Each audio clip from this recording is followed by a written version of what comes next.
Greetings and salutations, and welcome back to yet another episode of my human rogue leveling time lapse. Today we are going from level 31 to level 32. So in the recent episodes we've been quite a bit technical, so I thought we should slow down a bit and maybe take a bit more of a lightweight topic. That can still be useful. So I thought we should go through a few rogue leveling tips.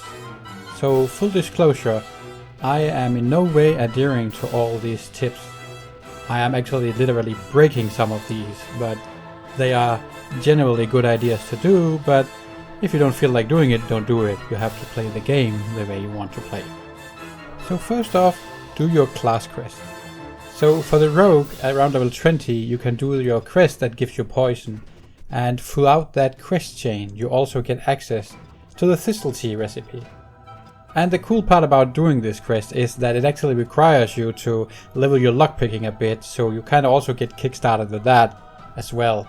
And it kind of introduces you to these extra skills that you have, so I think it's a nice little quest line, and both your poisons and thistle tea are very useful. So the next one is one that I break a lot, and I don't do this, but I really should, and that is to only train the skills that you are using and that you need. So what that means is that if you go into the trainer and train all the skills you can every time you get level up, you spend a lot of gold on skills you might not use. So I don't really think anyone really needs exposed armor while leveling. Maybe not even Garrote, and I suppose Fade is not really that important either. Especially when you get a bit higher in the levels, these skills become very expensive to train. So if you're going for swords and you are dedicated to being combat swords all the way through, once you get past level 10 and get your sword skill, stop training things like ambush and backstab because you cannot use them anyways. I would definitely always train slice and dice, blind, kidney shot, cheap shot, vanish and sprint, as these are all very useful. And of course sinister strike and eviscerate and gouge, as these most likely will be the skills that you use the most. So I made the mistake, and still do, of training all the skills, and I don't know why really, because I know when I go to the trainer that there's a lot of skills I don't want to buy or should buy, but I do it because it's like I kind of need these green text to disappear, so there's only red and unavailable skills left in the trainer menu. But that is probably just me being weird. Also, I'd like to add that for the first 10 levels at least, just buy whatever, because you will be doing daggers anyway, so you will be using your backstab and all that jazz, and also it's not really that expensive in the beginning. So, but once you get past level 10 and you're going into dual wield and maybe trained your sword skill as well, things starts to get more and more expensive, and you'll notice it rather quickly that you start paying several gold just to get your skills up, which, especially when you're trying to save up for your mount at level 40, gets quite hard when you spend all your money training. Next one is quite simple and something I always do. Put points in improved sinister strike. It really makes a difference. Period.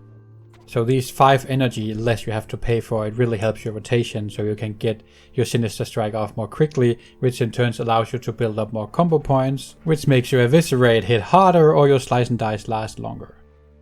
So the next one is one of my favorite tips, which is to pickpocket monsters that has pockets. That basically means that when you're killing, for example, humanoids, you stealth up to them, you pickpocket them, and then you kill them. I never did that back in vanilla, not very much anyways. But once I started playing back here at Classic, I was like, it just felt natural to do it, and I kind of just picked up the habit all naturally. And I noticed other people do that as well. And the reason I actually noticed that is the second part of this tip, that you can also pickpocket from other people's mobs. So if you are in an area that are very crowded, there's a lot of people around and they're pulling your mobs, instead of just sitting around raiding doing nothing for mobs to spawn, just stealth past them and pickpocket their monsters. And that way you'll also realize that if they have already been pickpocketed, it's quite likely a rogue doing the same thing as you are. And that's how I realized that other rogues are definitely doing this, because I've tried more than once that I'm trying to pickpocket something that has already been pickpocketed.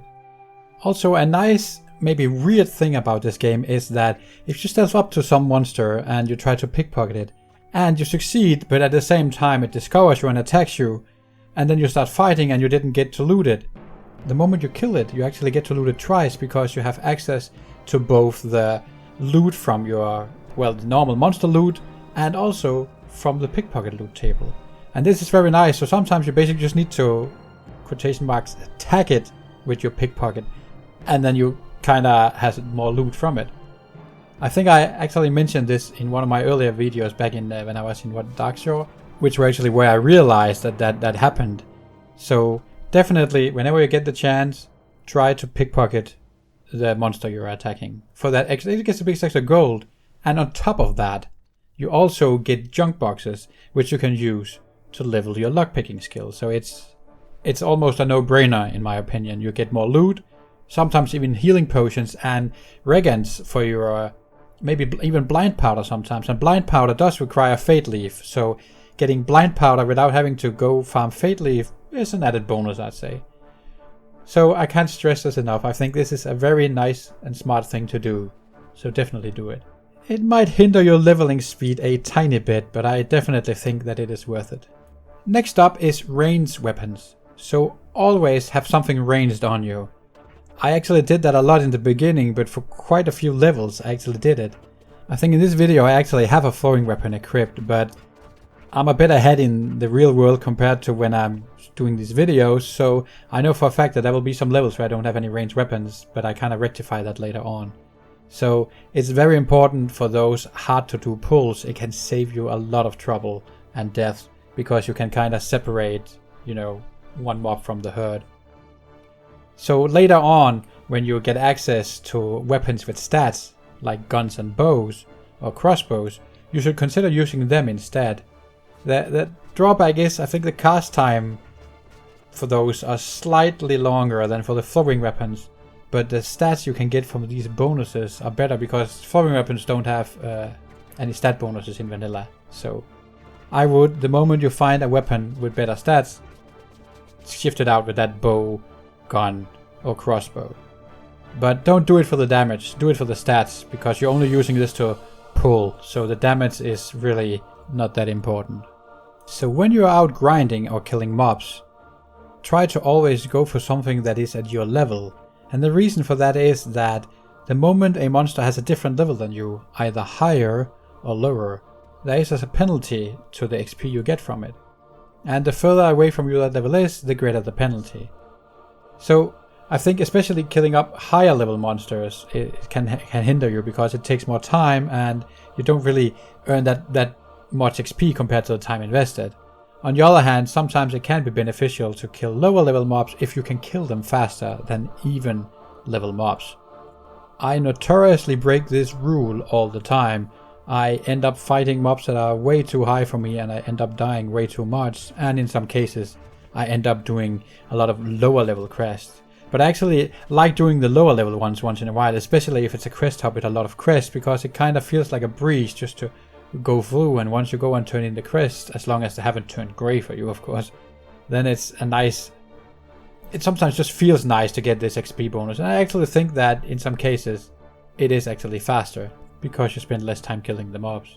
So let's talk a bit about poisons. So you should generally always, while leveling, use instant poison. There might be a few exceptions for it, but as a general rule I always use instant poison.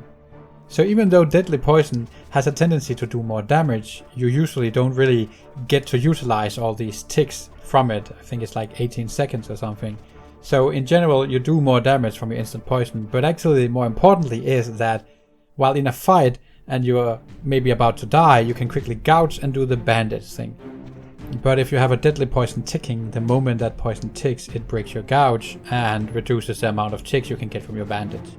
So just generally don't do the deadly poison part. And the same is actually true for PvP, because a lot of your crowd control, including gouge, will break if your deadly poison ticks. So as a side note, this also goes for raiding. So the thing with the deadly poison is that it takes up a debuff slot. So when you're on a boss fight, for example on a raid, there is a limited amount of debuffs that can be on a target, and depending on the amount of people there and the class group composition, there might not be room for your deadly poison. So always keep a track of that, so you're not putting up deadly poison where some other even more harmful debuff could be, because then you're basically nerfing the entire damage output of the raid. So let's move on to professions. So this is assuming that you are actually leveling your professions while leveling. And if you don't, well, you could listen to these anyway, so you can skip ahead. So one thing you should do with your professions is to utilize them. So for instance, in my case, I have alchemy, and the way to utilize that is to craft healing potions and buff potions, like elixir of agility and stuff like that. Because it benefits you and it increases your leveling speed, and especially the healing potions can definitely save you, and while you're not dead you can make XP. You cannot do that while dead, so that's a no-brainer. Also, for example, if you are doing leatherworking, you can make these armor kits that you can put on some pieces of your gear that give you more armor. It might not be a crazy amount, but it's still, everything small adds up. Engineering can make various types of grenades and dynamites, and that can also be beneficial, especially if you pull too many mobs and need that extra AoE damage to survive. If you take things like blacksmithing, you can also craft the sharpening stones, but the thing is with those, that these effects do not stack with your poisons. So when you run out of poison, I suppose you could use them, but generally speaking, your poisons are way more effective than those. So maybe it's also a good idea to pick your profession and match it up with your character, especially if you're doing it while leveling, because you might as well benefit your leveling. Next up is cooking. You should definitely level your cooking skill. You get a lot of your ingredients from the mobs you kill, and you can turn that into either better trash loot or actually food that heals you and buffs you. Also, it allows you to do the thistle tea. And thistle tea is in some cases a moneymaker, because a lot of high level players use that for their battlegrounds, and rather than spend time farming the swift thistle themselves, which you can do if you have the alchemy, you can craft these and sell them on the auction house. So I have done that quite a bit, and I think you might have seen it in some of the previous videos where I actually didn't succeed that much, but this server is kind of getting established with more and more high level players, and recently I actually managed to sell a stack of this thistle tea for 3 to 4 gold. That might not be much from an endgame point of view, but while I'm leveling, it's definitely enough, especially because, as I mentioned earlier, I tend to spend all my gold leveling my skills anyways, and I am getting closer to where I need to buy the mount and I still don't have the money for it, so it's definitely helpful. The next one shouldn't even be said when talking WoW Classic or Vanilla, and that is level your first aid. So first aid is just so damn important, and especially while leveling as a rogue. I think I mentioned it on many occasions now that you do the gouge bandage thing. So you could argue that bandaging is also almost part of your rotation. Once you hit 225 first aid skill, simply go and do the triage quest, and you can do that for Alliance at least. It's in Thelmor Island. And the next one is remember to stock up on materials while in town. This especially applies to alchemy, and I can imagine for tailoring as well you need your threads, and for poisoning, which is, you know, your rogue skill but kind of a profession, also buy the just don't buy the materials, actually craft your poisons while in town. But I always want to have some of these flasks on me, not flasks, what they call vials on me, so that I can always craft potions on the fly.